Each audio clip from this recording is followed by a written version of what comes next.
சொல்வதெல்லாம் உண்மை. வாங்க, உங்க பேர் என்னங்க? பழனியப்பன். பழனியப்பன். எங்க ஒர்க் பண்றீங்க? பிடபிள்யூடில ஒர்க் பண்றீங்க. எத்தனை குழந்தை இருக்காங்க? ஒரு பொண்ணு 2 பையன். ஒரு பொண்ணு 2 பையன். அந்த குழந்தைங்க உங்க மேல பாசமா இருக்காங்களா? இருப்பாங்க. இருக்காங்க. நார்மலா எல்லா குழந்தைகளும் இப்போ உங்க அண்ணன் தம்பி எல்லாம் இருப்பாங்க, அக்கா தங்கச்சி எல்லாம் இருப்பாங்க, அக்கம் பக்கத்துல இருப்பாங்க, ஃப்ரெண்ட்ஸ் இருப்பாங்க. அவங்களுடைய குழந்தைகள் இருக்கிற அளவுக்கு உங்ககிட்ட உங்க குழந்தைங்க அட்டாச்சா இருக்காங்களா? இருக்காங்க. உங்ககிட்ட நல்லா பேசுவாங்களா? பேசுவாங்க. பேசுவாங்க. அப்படி தெரியலையே. அது நீங்க ஏதாவது உங்களுக்கு இன்னும் அவங்கள புரியலன்னு நினைக்கிறேன். இல்ல மேடம், உங்களுடைய மனநிலையில நீங்க வாழ்ந்துட்டு இருக்கிறீங்கன்னு நினைக்கிறேன். இல்ல, நான் மனநிலை எனக்கு வந்து பிசினஸ் இருக்கு, ஆபீஸ் இருக்கு. நான் ரெண்டுத்தையும் பார்க்க. நான் வந்து காலையில 8 மணிக்கு வீட்டு விட்டு கிளம்புறேன்னா நைட்டு நான் 10 மணிக்கு 11 மணிக்கு வருவேன். ஆபீஸ் வேலையை பார்ப்பேன். எனக்கு அந்த மாதிரி பாக்க குழந்தைகளை பாத்துக்கிறதுக்கு அதுக்கு தாய், அதுதான் அம்மாங்கிற ஒரு பொறுப்பு வந்து அம்மா தான் பாத்துக்கணும். உங்கள்கிட்ட தான் அந்த பொறுப்பு அனைத்தும் அவங்க தான் பாத்துக்கணும். சரி, என்ன பசங்களுக்கு என்ன வேணுமோ அதுதான் நான் கரெக்டா பண்ணி கொடுத்துருவேன். அது சொல்றாங்க. அதெல்லாம் கரெக்டா பண்ணிருவாங்க. என்னோட கடமைகள் கரெக்டா அதுல சரியாயிடும். அதுல கரெக்டா பாக்குறது தாயின்னு ஒருத்தர் வீட்டுல வச்சிருவாங்க. அவங்க தாய் பாத்துக்கணுங்கிறதுதான். உங்க குழந்தைகளை பாத்துக்கிறதுக்கு அவங்க தாய், அவங்க தாய் தான் பாத்துக்கணும்னு நினைக்கிறேன். அது அவங்கதான். அப்புறம் அவங்க வீட்டுல உங்க தாயை வந்து சந்தோஷமா வச்சிருந்தா தானே அந்த தாய் சந்தோஷமா வச்சிருக்காங்க. அது அவங்கள சொல்லணும். அது அவங்க சொல்லுல இருக்குது. அவங்க போற ரூட் தப்பா பண்றதுக்கு நான் போறேன். நீங்க சொல்றது கேட்கறது இல்லையா? கேட்கவே மாட்டாங்க. ஒரு சின்ன விஷயம் ஒருத்தங்க உங்க அம்மா அப்பாட்ட நீ பேசக்கூடாது, போன்ல பண்ணக்கூடாதுன்னா அதை பண்ணாத இருக்க மாட்டாங்க. அம்மா அப்பாட்ட பேச வேண்டாம். அது வந்து என்கிட்ட இருந்து என் போன்ல இருந்து நீ பேசிருக்கலாம். அவங்கள பத்தி தவறுகள் சொன்னீங்க. அவங்க அம்மா அப்பா கிட்ட உங்களுக்கு தெரியாம பேசுறாங்க. வேற அவங்க வந்து போன்ல தான் அவங்க கான்டாக்ட் பண்றாங்க, இது பண்றாங்க. அதனாலதான் அவங்க போன்ல கான்டாக்ட்னா யாரு பேசிட்டு இருக்காங்க. நம்ம யார்கிட்ட பேசக்கூடாதுங்களோ அவங்கள்ட்ட தான் பேசுவாங்க. செல்ல வச்சுட்டு போனோன்னா குடும்பத்துக்கு சம்பந்தம் இல்லாத வேற ஆண்கிட்ட அவங்க பேசுறாங்கன்னு சந்தேகப்படுறீங்களா?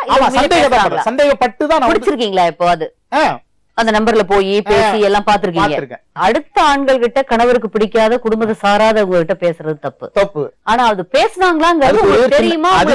தெரியாத ஒரு சந்தேகம் மட்டும் தெரியும். சந்தேகங்கிறது அடுத்த விதம். என்ன சொல்றாங்க மேடம், அவங்க தெரியுங்கிறது அடுத்த விதம். இனி பேசக்கூடாதுன்னு சொல்லி என் குழந்தைங்களும் கற்பூரத்தை வச்சு 3 பிள்ளையும் போட்டு தாண்டி சத்தியம் பண்ண சொல்லிட்டேன். அவங்க அம்மா அப்பா தான் இதுக்கு முதல் காரணம். இது வேற ஒருத்தரோட அவங்க பேசுறதுக்கு போனோம். இங்க இருந்து அவங்க வீட்டுக்கு போனோடனே அவங்க கையில ஒரு செல்ல கொடுத்துறாங்க. அண்ணன் தம்பி அந்த செல்ல அவங்க வச்சுக்கிட்டு 24 மணி நேரம் அங்க பேசிட்டு இருக்காங்க. ஒண்ணே எனக்கு என்ன புரியுது, இப்ப உங்ககிட்ட பேசல. ஊர்ல கிராமத்துல நான் ஆம்பளை அப்படின்னு இருக்கிற ஒரு குணம் உங்களுக்கு ஃபுல்லா இல்ல. நான் ஆம்பளை, எனக்கு விஷயம் தெரியும், நான் வேலையில இருக்கிறேன், நான் சம்பாதிக்கிறேன், அப்படி இல்ல நீ அடிமையாரு, அப்படி இல்ல மேடம். அந்த பொண்ணு அடிமையாரு. ஓகே, அப்படின்னா உங்க ஒய்ஃப் சந்தோஷமா இருந்திருக்கும். அடிமைங்கிற சந்தோஷமாங்கிறது ஒரு கல்யாணம் ஆன நாள்ல இருந்து 5வது நாள்ல இருந்து நீங்க சந்தேகப்பட்டு கொடுமைப்படுத்துறதா, அடிக்கிறதா இவ்வளவு அது வந்து அவங்கள சொல்லணும். அது அவங்க சொல்றாங்க, அதுக்கு நான் பொறுப்பு இல்ல. அது எப்படிங்க உங்களோட வாழ்றவங்க குழந்தைகளும் சொல்றாங்களே, பொண்ணு என்ன சொல்லுதுன்னா இன்னைக்கு அவங்க எதை வேணாலும் சொல்லுவாங்க மேடம். உங்களுடைய சந்தேகத்துக்கு இன்னைக்கு நம்ம இங்க வந்ததுக்கு உண்மையிலேயே நீங்க வந்து அவங்கள நீங்க ஒரு விஷயத்துல உங்களுக்கு பிடிக்கல, மெயினா ஒரு விஷயம் அவ்வளவுதான். வேற எனக்கு அது என்னன்னு நம்ம கேட்டுருவோம். அது பண்றீங்களா இல்லையா, உண்மையிலே அது என்னன்னு நம்ம கேட்போம். ஏன்னா நீங்க இவ்வளவுதான் நீங்களா நினைச்சுக்கிட்டது வேற. நேரடியா ஓப்பனா நானே கேக்குறேன், என்ன நடந்ததுமா? ஏன் வந்து இவ்வளவு அருமையான கணவரை ஏன் வந்து நீங்க எங்க பெரியப்பா யாரும் விட எங்களுக்கு அட்வைஸ் பண்ணவங்க எத்தனையோ பேர் பெரிய ஆள்லாம் கூப்பிட்டு சொல்லிட்டாங்க.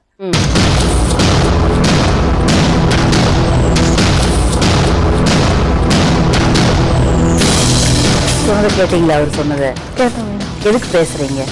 கணவருக்கு பிடிக்காத ஒரு நபர்கிட்ட, குடும்பத்தை விட்டு குடும்பம் இல்லாத வேற ஒரு ஆள் கிட்ட, ஆம்பளை கிட்ட என்ன பேச்சு? எதுக்கு பேச போலீஸ்ல கம்ப்ளைண்ட் கொடுத்திருந்தேன். அதெல்லாம் விடுங்க. எதுக்கு அவர் சொல்றது வேற ஒருத்தரோட பேசிக்கிட்டே இருக்கிறாங்க? இதுதான் கல்யாண நாள்ல இருந்தே பேசிட்டு இருக்காங்களா? எவ்வளவு காலமா அவங்க இது பண்ணாங்க? அதுதான் மேடம், அது பேச விரும்பல. அது அவங்க பேசிட்டு இருக்காங்க. இல்ல எவ்வளவு காலமா? அவங்க ரொம்ப நாளா பேசிட்டு இருக்காங்க. என்ன எல்லாமே மெட்ராஸ் இங்க வந்துப்பீங்க, நீங்க ஒரே சின்ன இவங்க மெட்ராஸ் என்னைக்கு வந்தான்னு கேளுங்க. என்னைக்கு வந்தீங்கம்மா? 10 நாள் ஆகுது இல்லையா? 13 நாள் ஆகுது மேடம். நீங்க 13 நாள் ஆகுது. 13 நாள் அவங்க எங்க இருந்தாங்க? எங்களோட கஸ்டடியில. 13 நாள் அவங்க கஸ்டடியில. எங்களோட கஸ்டடியில. நாங்க தான். நீங்களே போய் சொல்றீங்க. நான் இதுக்கு போய் சொல்லணும். இது 13 நாளா இவங்க இங்க இல்ல. 13 நாளா எங்க இருந்தீங்கம்மா சொல்லுங்க. ஹோம்ல. எங்க ரிப்போர்ட்டர் கேளுங்க எங்க இருந்தாங்க என்னன்னு. நாகப்பட்டினம் என்ஜிஓ ஒருத்தர் கூட்டிட்டு வந்திருக்காங்க. ஆரோக்கிய மேரின்னு நாகப்பட்டினத்துல இருந்து என்ஜிஓ ஒருத்தவங்க கூட்டிட்டு வந்திருக்காங்க. இன்னைக்கு 10ஆம் தேதி காலையில இங்க வந்திருக்காங்க. பாக்கி 3 நாள் அவங்க எங்க இருந்தாங்க? 4 நாள் எங்க? 3 நாள் 4 நாள் எங்கமா இருந்தீங்க? நான் வந்து பஸ்ஸுக்காக வந்தேன் மேடம், சொந்தக்காரங்க வீட்டுக்கு போயிடலான்னு சொல்லி. சரி. அப்போ வந்து நான் வந்து பஸ் வர லேட் ஆச்சு. சரி. அவங்க பதட்டமா இருந்தது, வீட்டுல இருந்து கிளம்பும்போது அவங்கள்ட்ட கொஞ்சம் தண்ணி கொடுங்கன்னு சொல்லி கேட்டேன். யார்கிட்ட? அந்த ஆரோக்கியம் மாரிங்கிறவங்கள்ட்ட. சரி. அவங்க மலைமேட்டுல இருக்காங்க. சரி. அவங்க வந்து தண்ணி கொடுங்கன்னு கேட்டப்போ, ஏமா ஒரு மாதிரியா இருக்கீங்க அப்படின்னாங்க. இல்லங்க சும்மா வீட்டுல பிரச்சனை, அதனால நான் ஊருக்கு போறேங்க அப்படின்னு சொன்னேன். அப்புறமா இல்ல 10 நிமிஷம் உட்காருங்கன்னு அவங்க ஆரோக்கியம் மாதிரி வர வழியில அவங்க வீடு இருக்கா, எங்க இருக்குன்னு கேளுங்க. பஸ் ஸ்டாப்பிங் அந்த இடம் தான் மேடம். இல்லம்மா, அவரு கேக்குறதுக்கு கிளீனா பதில் சொல்லுங்க. 3 நாள் எங்க போனீங்க? எங்கேயுமே வியாழக்கிழமை காலையில இங்க வந்திருக்கீங்கம்மா. ஆமா மேடம். ஞாயிற்றுக்கிழமை சாயந்தரம் அங்க கிளம்புனது. ஆமா 3:30 மணிக்கு கிளம்பிருக்கீங்க. திங்கள் செவ்வாய் புதன் 3 நாள் எங்க இருந்தீங்கன்னு அவர் கேக்குறாரு. பாயிண்ட் கரெக்டா பதில் சொல்லுங்க. நான் வந்து ஞாயிற்றுக்கிழமை கிளம்பல மேடம், பஸ்ஸுக்காக வந்து வெயிட் பண்ணேன் மேடம். எங்க இருந்தீங்கம்மா 3 நாள்? அவங்க வீட்டுல இருந்தேன் மேடம், ஆரோக்கியம் மாரி வீட்டுல இருந்தேன். 2 நாள் இருந்தேன். புதன்கிழமை என்ன அழைச்சிட்டு இங்க வந்துட்டாங்க. நைட்டு வந்தோம். தம் வீட்லயே 2-3 நாள் வச்சிருந்தா அனுப்பிச்சு விட்டாங்களா? உனக்கு அது தேவையில்லாத வேலை. உங்க மேல பயங்கர குறை இருக்கு. குறைகள் நீ 1000 வேற குறை இல்ல, உண்மையும் ஒரே ஒரு உதாரணம் சொல்லுங்க. நீங்க வந்து ஒரே ஒரு மாசம் என் கூட ஒரு மாசம் பிரச்சனை எல்லாமே என் கூட இருந்திருப்பாங்க இல்லையாம நீங்க விடுறது இல்லைன்னு சொல்லுங்கம்மா. எங்கேயோ கிளம்புறீங்க, உங்களை மெட்ராஸ்ல இருக்கிற உங்களை நம்பி இங்க வரல. 10 நாள் வந்து எங்க என்ன பண்ணுனே தெரியாது. வேணா தப்பு வேணா பேசிக்கலாம், எப்படி வேணாலும் என்ன பண்ணங்கிறது தெரியாது. என்ன நம்பி நீ 6 மாசம் இருந்து பாரு. என்ன நம்பி நீ 6 மாசம் வீட்டுல எங்கேயும் வீட்டு வாசப்படி தாண்ட 6 மாசம் ஒரு நிம்மதியா இருக்க விட்டாதானே மேடம். எல்லா பொண்ணுங்களும் பாருங்க, நீங்க இன்னைக்கு இவ்வளவு காலமா இவ்வளவு காலமா நீங்க சொல்லி அவங்க கேட்டிருக்காங்க, இன்னைக்கு அது சொல்லி நீங்க கேக்குறீங்க. மனசுக்குள்ள இருக்குது என்ன? உண்மையிலேயே உங்க மனைவி கூட வாழ இப்போ உங்களுக்கு விருப்பம் இருந்ததுன்னா அவங்க சொல்ற குறைகளை கொஞ்சம் காது விட்டு கேளுங்க. அப்புறம் நம்ம அப்புறம் நீங்க என்ன வேணாலும் பண்ணுங்க. அப்புறம் நீங்க முடிவெடுங்க என்ன வேணாலும். அவங்களுடைய மனசு, அந்த குழந்தையோட மனசு இருக்கு பாருங்க. பொண்ணு நான் இப்போ அவங்க கூட வாழலைன்னு சொல்லல, ஆனா அப்படி வாழ வச்சுக்கிட்டே கொடுமையில படுத்துறீங்க. இல்ல அது அவங்களுடைய தப்பு. பாத்தீங்களா? அவசரப்படுறீங்க, கொஞ்சம் நிதானமா இருங்க. அது சொல்றது காது கொடுத்து கேளுங்க. நம்ம வந்து அதாவது ஒன் சைடு தான் ஒரு நியாயத்தை பண்ண முடியாது. உண்மை, அது நியாயம் இல்ல. அது மனசுக்குள்ள என்ன இருக்குன்னு இது வரைக்கும் நீங்க கவனிக்கல. ஏன்னா நீங்க ஒரு இது போட்டுக்கிட்டீங்க உள்ள, அதுக்கு வரல, அந்த டியூனுக்கு ஆடலன்னா அதை பேர உங்களுக்கு தப்பாவே படுது எல்லாமே. நம்ம வந்து பச்சை கலர் கண்ணாடி போட்டுக்கிட்டோம்னா எல்லாம் பச்சையா தெரியும். நம்ம மஞ்சள், நீங்க அப்படி ஒரு மஞ்சள் கலர் கண்ணாடி போட்டுக்கிட்டு எல்லாத்தையும் மஞ்சளா பாக்குறீங்களோன்னு ஏன் சொல்லல. நீங்க அது சொல்றத கேளுங்க, அப்புறம் நீங்க முடிவு பண்ணுங்க. உங்க கணவரை உங்களுக்கு பிடிக்குமா பிடிக்காதா? பிடிக்கும் மேடம், நிறைய தடவை சொல்லியிருக்கேன். எவ்வளவு பிடிக்கும்? நான் ரொம்ப ரொம்ப அதிகமா அவரை பிரிய நினைக்கிறீங்களா? ஆமா மேடம். என்னால முடியல மேடம், மனசளவுல முடியலங்கிறத சொல்லுங்க. இல்ல மேடம், பயங்கரமா என்ன அடிச்சு கொடுமைப்படுத்துறாரு. சரி. தேவையில்லாத ஒருத்தர் கூட நான் இருந்ததா சொல்லி எங்க வீட்டுக்கு போன் பண்றாரு, எங்க அண்ணனுக்கு போன் பண்றாரு, என் தம்பி போன் ஆன் பண்ணி வச்சுக்கிட்டு அவரு சொல்லி ஏன் நீங்க வந்து அந்த யாரோ ஒரு நபருக்கு நீங்க எதுக்கு பண்றதா அவர் நினைக்கிறாரு? ஏன் அந்த மாதிரி நிலைக்கு கொண்டு போறீங்க? அதான் மேடம், அதுதான் சொல்றாரு. அதான் சொல்றாரு, எனக்கு பிடிக்கல, ஏன் பழகணும்? நிறுத்திட வேண்டியதானே. புருஷனுக்கு பிடிக்கல, கற்பூர் தனிச்சு சத்தியம் பண்றேன், 3 பிள்ளையும் போட்டு தாண்ட. அது நீங்க மிரட்டி இருப்பீங்க, அதை பண்ணல. அப்படித்தானே? ஆமா மேடம், அவர் செய்ய சொன்னார். எல்லாமே ஒரு மிரட்டி தான் செய்ய சொன்னாரு.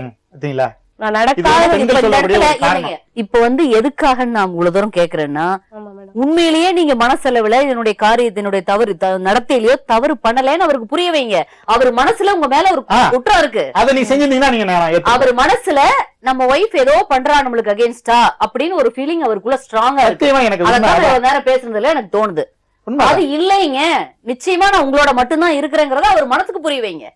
உண்மையால உங்களுடைய உள்ள இருக்கிற அன்புல புரிய வைங்க. 3 குழந்தைய வச்சுக்கிட்டு அவரை விட்டுட்டு போறது, அவரும் அவர் பாட்டுக்கு இருக்கலாம், நீங்களும் நீங்க பாட்டுக்கு ஏதோ ஒரு வேலையை வாங்கிட்டு இருக்கலாம்.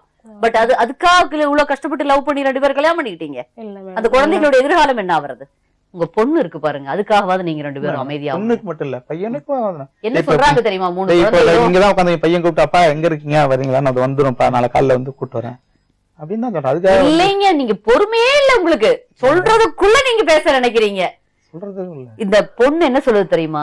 அம்மா அப்பாவும் எப்ப பாரு சண்டை போட்டுக்கிட்டு, எதுக்கு சண்டை போடுறாங்க என்னன்னு எங்களுக்கு தெரியல மேடம். சண்டையை போட்டுக்கிட்டு எங்களை கவனிக்கிறதே இல்ல. நாங்க தான் 3 பேரும் ஒண்ணுக்கு ஒண்ணு. என் தம்பி ஒருத்தன் 5வது, ஒருத்தன் 3வது படிக்கிறான். கொஞ்சம் கூட அன்பு இல்ல 2 பேத்துக்கும். அப்பா கண்டா எங்களுக்கு பயம். பேசுறது எப்போது ரொம்ப கொஞ்சம், ஆனா எல்லாம் பண்ணிருவாங்க, வாங்கி கொடுக்கறதெல்லாம் கிளீனா வாங்கி கொடுத்துருவாங்க, நல்லா பாத்துக்குவாங்க. ஆனா வந்து பயம், எங்களுக்கு அன்பே இல்ல, அன்பு வேணும்னு அந்த குழந்தை வந்து கேக்குது. அது நான் அது என்னோட டிசைட் எப்படி கொடுத்தேன், இது அம்மா வீட்ல இருக்கேன் உங்க குணம் இல்ல மேடம். நான் வந்து அதனால அம்மாட்ட குடுக்கறது, அப்பாவுக்கு அப்புறம் என்ன ரோல்? இல்ல அதுக்குன்னு வந்து சண்டே கண்டிப்பா வீட்டுல பசங்களோட தான் உட்காந்து சாப்பிடுவேன். சண்டே ஃபுல்லா பசங்கள்ட்ட தான் இருப்பேன். அன்னைக்கு நான் இது பண்ணிட்டு சந்தோஷமா தான் எப்பவும் இது பண்ணுவேன். அதனால எனக்கு நீங்க முதல்ல உங்களை ப்ரூவ் பண்ணுங்க, அப்புறம் அவரை அடுத்தது கேள்வி கேட்போம். வந்து இந்த கம்ப்ளைண்ட் கொடுத்தப்ப மேடம் அதெல்லாம் வந்து ஏன் அவர் வந்து உங்களை சந்தேகப்படுறாரு, அந்த சந்தேகம் உங்களோட தான் இருக்கேங்கிறத கிளியரா அடிப்படையில தான் மேடம் சொல்றேன். நீங்க மேல மேல மேல எதையாவது பண்ணிட்டே போனா அவருக்கு இன்னும் இல்ல வரும். இல்ல நான் பண்ணல, அவர்கிட்ட பேசின ரீசன் என்னன்னு சொல்றேன். நானு அவர்கிட்ட பேசுறீங்க அந்த சார் கிட்ட. எந்த சார் கிட்ட? இது மாதிரி மேனேஜரா அவர் வந்து இந்த கான்ட்ராக்ட் ஒர்க் பண்ண வந்திருந்தாரு. ஒரு ஆபீசர் கிட்ட பேசுறது எப்போ ஒரு காரியத்துல அவரை வந்து எனக்கு தெரியாது மேடம், வர வச்சதே இவரு. அவங்க அப்படியே பேசிட்டு இருக்காங்க. என்னதான் பேச சொல்லிருக்காங்க, சொல்ல உங்ககிட்ட பேசுனது நான் தப்புன்னு நான் சொல்லவே இல்லை. ஒரு நான் யாரையும் குறை சொல்ற விரும்பல.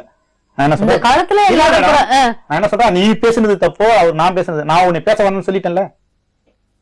நைட்டு 11 மணிக்கு நீ அவருக்கு போன் அடிக்கணுங்கிற அவசியம் இல்ல. நான் சொல்லி அதான் சொல்றேன். ஏன் 11 மணிக்கு பேசுறீங்க? 11 மணிக்கு எல்லாம் பேசவே இல்லை. சரி மேடம், 11 மணிக்கு நீங்க எங்க போய் பேசுனீங்க?